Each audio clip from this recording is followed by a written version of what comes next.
Sir, आपने कई कविताएं लिखी हैं, कई पेंटिंग भी बनाई हैं। तो सर, आपको पेंटिंग और कविताओं में सबसे ज़्यादा रुचि किस में है? साथी जी, कविता और पेंटिंग मेरे अंदर आपस में इतने अधिक घुल मिल गए हैं कि मैं उनको अलग अलग करके देख ही नहीं सकता। जब भी मैं कविता लिखता हूँ तो अपने आप उसमें चित्र बनने शुरू हो जाते हैं, और जब मैं पेंटिंग करता हूँ तो अपने आप उसमें कविता आ जाती है। तो ये बहुत अच्छी तरह से मेरे अंदर एकदम एकाकार हो गए हैं। मैं जितना काम कविता में करता हूँ उतना ही काम मैं कला में करता हूँ, वैसे ही मैं पेंटिंग बनाता हूँ। मैं अपनी बात एक उदाहरण से स्पष्ट करना चाहूँगा। खंडहर मेरा एक बहुत प्रिय विषय है। मैंने खंडहर पर बहुत कविताएं लिखी है और उसी तरह मैंने खंडहर पर बहुत पेंटिंग्स भी की हैं। मेरी पहली एकल कला प्रदर्शनी जो दिल्ली के त्रिवेणी कला वीथिका में हुई थी, उसका विषय ही खंडहर था। और मेरा एक काव्य संग्रह है, उसका नाम है उस रात चांद खंडहर में मिला। तो जैसा जितना काम मैं कविता में कर रहा हूँ वैसा उतना ही काम मैं पेंटिंग में भी करता हूँ। मेरे लिए दोनों बिल्कुल एक जैसे हैं। इन दोनों को अलग अलग करके ऊपर नीचे करके देखना मेरे लिए संभव ही नहीं है। सर, आपकी कई सारी पुस्तकें प्रकाशित हो चुकी हैं जिसमें आपने कई सारी कविताएं लिखी थी। तो सर, आपको मतलब किस तरह की कविता लिखना ज़्यादा पसंद है? देखिए, आरंभ में जब मैंने कविता लिखना शुरू किया, मैंने पहले तो आरंभिक की कविताएं प्रकृति के सौंदर्य पर लिखी हुई कोमल कोमल सी कविताएं थी। लेकिन बाद में वे सौंदर्य पर कविताएं थी, जैसे अमूमन आरंभ में हर कवि लिखता है। लेकिन बाद में जब मैंने प्रकृति के और समाज के भी भयानक रूप देखे तो फिर ये कोमल सौंदर्य पर कविताएं मेरे अंदर से बाहर हो गई, और अब वो वापस कभी लौटेगी या नहीं लौटेगी मैं नहीं कह सकता, शायद कभी नहीं लौटे। तो मेरी कविताओं में प्रकृति के भयावह रूप हैं, मेरी कविताओं में समाज के भयावह रूप हैं। एक शब्द में कहूँ तो मेरी कविताएं यथार्थ को प्रतिबिंबित करने वाली कविताएं हैं। उनमें समाज का कटु सत्य है। मेरी कविताएं समता की पक्षधर हैं। सामाजिक भेदभाव है, आर्थिक भेदभाव है, लैंगिक भेदभाव है, रंग के आधार पर भेदभाव है दुनिया में। और इससे ये होता है कि कुछ वर्गों को उनके बिना किसी अपराध के बहुत ही भयानक पीड़ाजनक स्थितियों में जीना पड़ता है। मेरी कविताएं ऐसे सारे लोगों के, ऐसे सारे पीड़ितों के पक्ष में खड़ी कविता है। मुझे समतामूलक समाज की अपेक्षा है। मेरी कविताओं के केंद्र में मनुष्य है और मैं मनुष्य को मात्र मनुष्य के रूप में ही देखना चाहता हूँ। मेरे चिंतन में, मेरे सृजन में मनुष्य है। मेरी सोच का केंद्र मनुष्य है। मनुष्य की पीड़ा है, मनुष्य की समस्याएं हैं। ये सारी जो वास्तविकताएं हैं, ये मेरी कविताओं में आती हैं या मेरी कविताओं का मूल स्वर यही है। मेरी कविताओं में मैं ये चाहता हूँ कि विश्व शांति की बात हो। मेरी कविताएं चाहती है कि सफ़ेद कपोतों को उड़ने के लिए मुक्त आकाश मिले। सफ़ेद कबूतरों के सफ़ेद पंखों का रंग कभी लाल न हो। इसके अलावा मेरी कविताओं में अंधविश्वासों का विरोध है। मुझे ये स्वीकार करने में तनिक भी संकोच नहीं है कि मेरी कविताओं में जीवन का उत्सव नहीं है। मेरी कविताओं में पीड़ा है, मेरी कविताओं में वास्तविकता है, लेकिन हाँ, कहीं कहीं उम्मीद की किरणें भी हैं। अच्छा, तो सर आप कोई कविता सुनाइए। हम जी लिए बीती हुई जिंदगी को उस तरह जिस तरह भी वह बीती। हम जी लिए बीती जिंदगी को उस तरह जिस तरह भी वह बीती। कभी बादलों की तरह धार धार रोते, कभी हंसते हुए फूलों की तरह। हालांकि वह हंसना बहुत कठिन होता था, असंभव सा ही, किंतु असंभव को अक्सर बदलते रहे समूह। पीते रहे पीड़ा, क्योंकि पीने के लिए कुछ अन्य बहुत कम था हमारे पास। हमने उस कम पर उन्नतोदर कांच रख दिया और देखते रहे उसे मूल आकार से कई गुना बड़ा। हमने उस कम पर उन्नतोदर कांच रख दिया और देखते रहे उसे मूल आकार से कई गुना बड़ा। यद्यपि जानते थे हम वह आकार संकीर्ण होकर मूल परिमाणों में समा जाएगा कांच के हटते ही, फिर भी गालिब को याद करते हुए दिल बहलाते रहे। हम हंसते रहे अपने सुखों की कब्र पर बैठकर। कितना मुश्किल था अंधेरे सुनसान शमशान में जलती चिताओं के पास बैठकर हंसना। हंसते रहे, जबकि न हम अवगढ़ थे, न सिद्ध सहज मनुष्य थे। मुश्किल था सपनों को राख होते देखना। मुश्किल था सपनों को राख होते देखना। देखते रहे, यह हमारी निर्विकल्पता थी। हमने उस पर ही धार चढ़ाकर उसे अस्त्र में बदल दिया और लड़ी जंग। जैसे भी लड़ी जा सकी, हमें नहीं मालूम हम जीते या हारे। हमें नहीं मालूम हम जीते या हारे। कई जंगों के परिणाम साफ नहीं होते, और क्या अंतर पड़ता है हरी जमीन के बंजर हो जाने के बाद उस पर विजय या पराजय। मुझे लगता है जो अभी आपने कविता सुनाई वो कविता दर्शकों को बहुत पसंद आई होगी। सर, आपका जन्म उज्जैन में हुआ, आप उज्जैन में पले बढ़े, तो सर वहाँ की कोई ऐसी याद हो जो आपको याद आती हो, या कोई ऐसी घटना हो जिसे आप दर्शकों से साझा करना चाहते हो, ऐसा कुछ हो तो वो बताइए।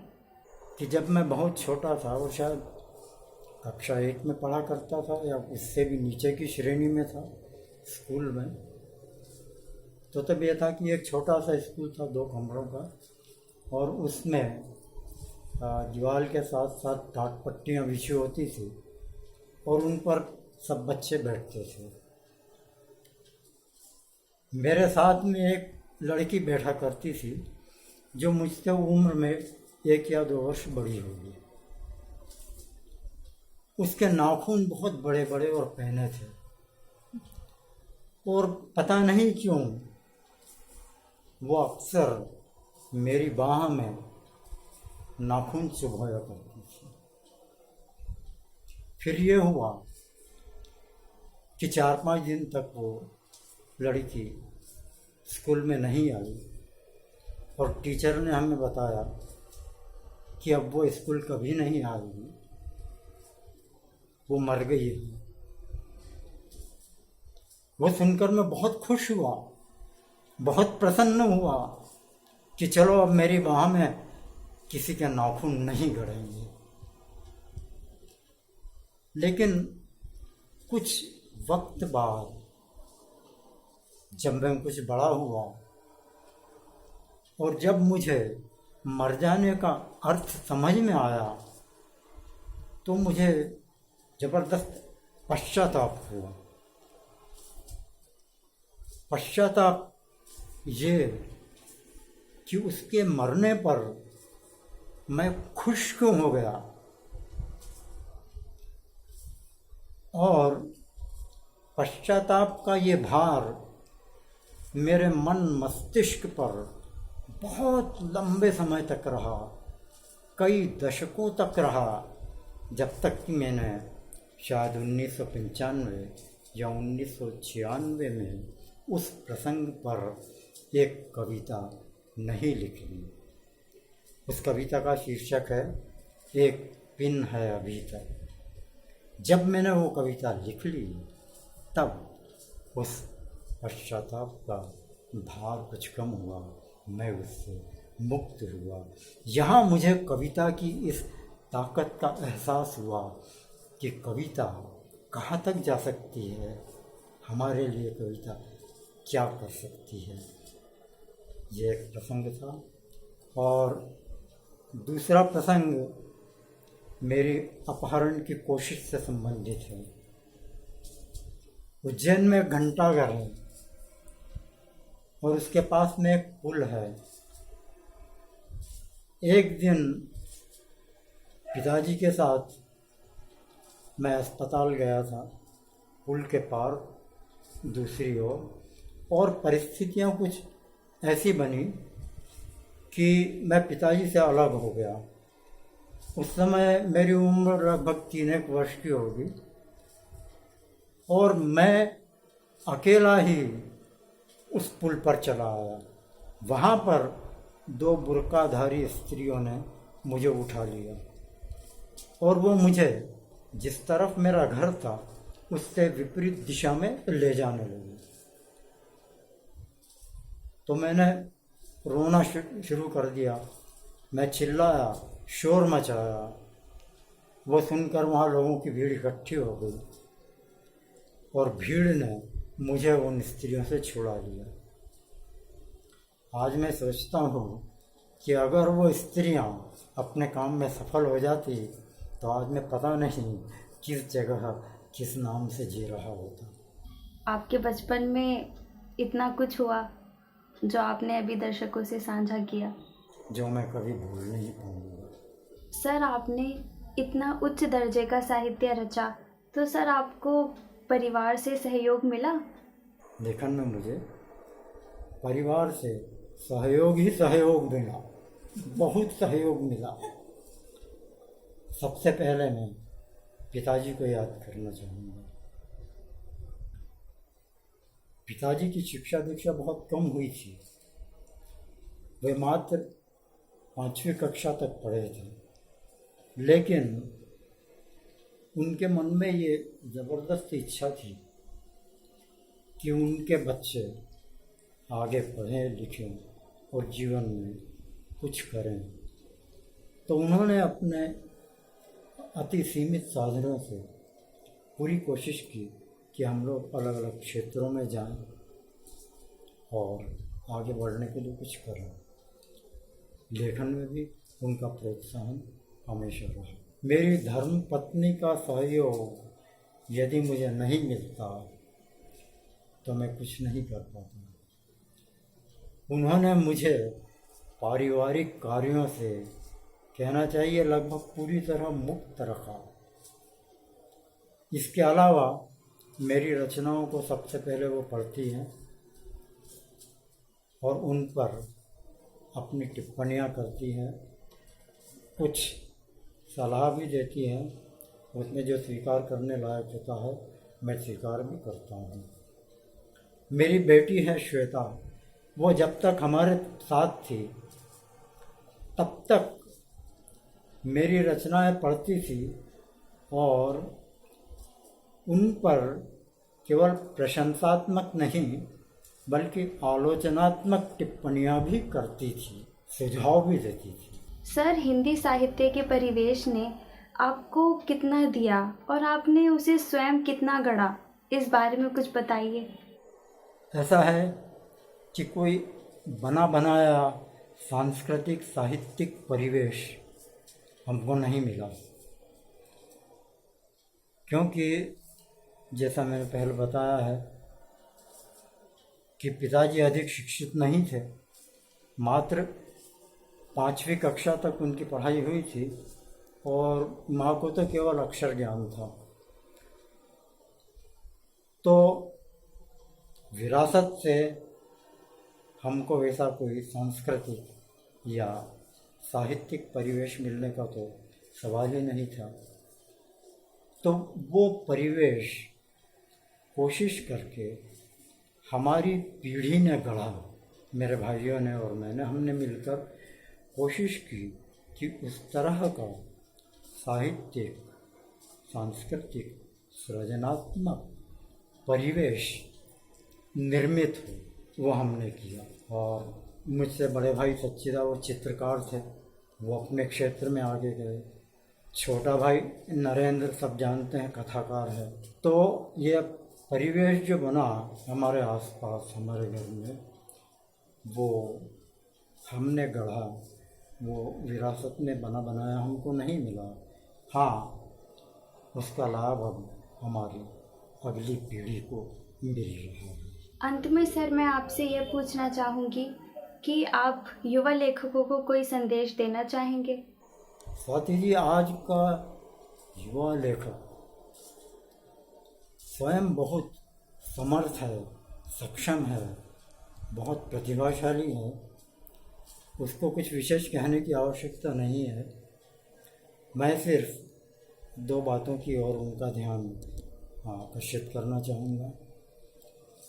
एक तो ये कि आजकल ये जो इलेक्ट्रॉनिक मीडिया के कारण ज़बरदस्त भाग दौड़ मची हुई है, एक जैसे मैराथन दौड़ चल रही है और उस दौड़ में कुछ भी लिखा जा रहा है और कुछ भी इलेक्ट्रॉनिक मीडिया में डाला जा रहा है। स्वाभाविक है कि उससे रचना का स्तर नीचे गिरेगा, वो गिर रहा है। तो इस तरफ से उन्हें सावधान रहना चाहिए कि वो इलेक्ट्रॉनिक मीडिया में जाएं, अवश्य जाएं, वो आज के जीवन की आवश्यकता है, लेकिन ये ध्यान रखें कि उसके कारण उनके स्तर का ह्रास न हो। और दूसरी बात जो मैं कहना चाहूँगा, जो वैसे हर कवि जानता ही है, पर फिर भी यहाँ मैं युवा लेखकों के लिए वो दोहराना चाहूँगा कि जब हम कोई कविता लिखते हैं तो जिस विषय पर लिखते हैं जिस ऑब्जेक्ट पर लिखते हैं हमको उसकी आत्मा में प्रवेश करना होगा। हमें ये परकाया प्रवेश करना आना चाहिए, तभी हम उसमें जो उसकी जो भावना है उनको अपने शब्दों में व्यक्त कर पाएंगे। अगर हम ये परकाया प्रवेश नहीं कर पाते हैं तो जो हमारी रचना होगी वो कैमरे के द्वारा खींचे गए एक फ़ोटो की तरह होगी, जिसमें उस वस्तु का बाहरी आकार प्रकार होगा, रंग रूप होगा, लेकिन उसकी आत्मा नहीं होगी, उसमें भावनाएं नहीं होगी। वो एक चित्रकार के द्वारा बनाया गया चित्र नहीं होगा, वो महज एक बेजान फोटोग्राफ होगा। सर, आज आपके साथ चर्चा करके बहुत अच्छा लगा। आपने अपने साहित्य के बारे में, पेंटिंग के बारे में बहुत ही अच्छी जानकारी दी हमारे दर्शकों को। आपका बहुत बहुत धन्यवाद।